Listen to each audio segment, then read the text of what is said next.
অথচ ওযুর কি ফজিলত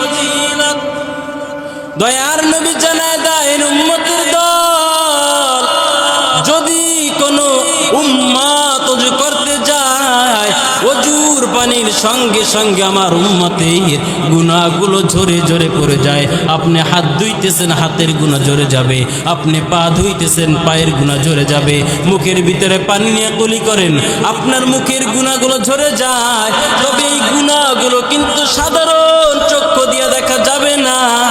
এই চক্ষু হাদিসের চক্ষু লাগবে, অথবা যদি কোনো বান্দা তাসকিয়াতুন নুফুসের লাইনে চলতে চলতে চলতে চলতে যদি বান্দা মারিফাত অর্জন করে ফেলে, তখন দেখা যাবে ওই মারিফাতের চক্ষু দিয়ে এই গুনার রং ঢং আকার আকৃতি তখন দেখতে পায়। ইমামে আজম আবু হানিফা রাহমাতুল্লাহ আলাইহি,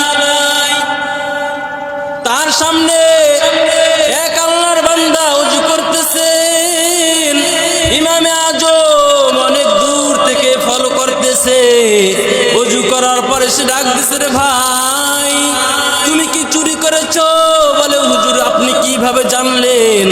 ইমামে আজম আবু হানিফা জানায় দেয়, রে ভাই তুমি যখন ওযু করেছো আমি তাকাইয়া দেখলাম তোমার সামনে থেকে তোমার ওযুর পানির সঙ্গে সঙ্গে তোমার চুরির গুনাহগুলো ভেসে যাইতেছে। লাকাদ জানাল বিলাদ ওয়া মান আলাইহা ইমামুল মুসলিমিন আবু হানিফা